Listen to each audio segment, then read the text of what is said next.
आपण पाहताय महाराष्ट्र खबर न्यूज। या बातमीचे प्रायोजक आहेत श्री गणेश ज्वेलर्स अँड सराफ दक्षिण पुणे।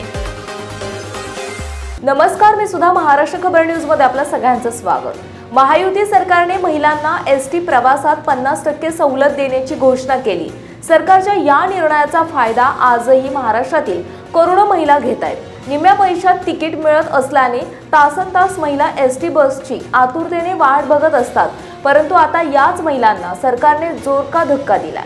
महाराष्ट्र राज्य मार्ग परिवहन महामंडळाने महिलांसाठी आणि ज्येष्ठ नागरिकांसाठी एसटी तिकीट सवलतीत महत्त्वाचे बदल केलेत। एसटी महामंडळाने महिलांना आणि ज्येष्ठ नागरिकांना सवलतीचा लाभ घेण्यासाठी एक विशेष ओळखपत्र अनिवार्य केले आहे। हे ओळखपत्र असेल तरच महिलांना आणि ज्येष्ठ नागरिकांना एसटी तिकिटात सवलत मिळणार आहे। मार्च 2023 पासून महिलांना एसटीच्या सर्व प्रकारच्या बसेसवर साधी, मिनी, निम आराम, शिवशाही आणि शिवशाही स्लीपर 50% सवलत दिली जाते।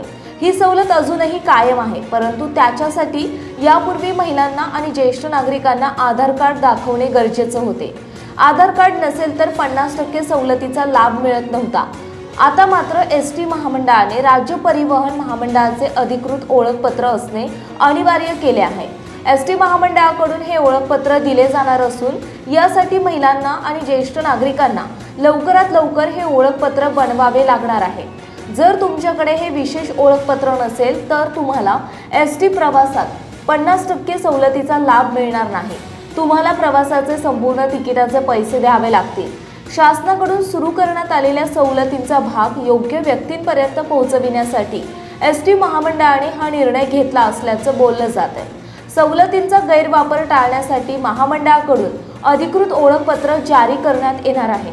एसटी महामंडळाने घेतलेल्या या निर्णयामुळे सवलतीचा प्रवास योग्य आणि पात्र लाभार्थ्यांना मिळणार आहे।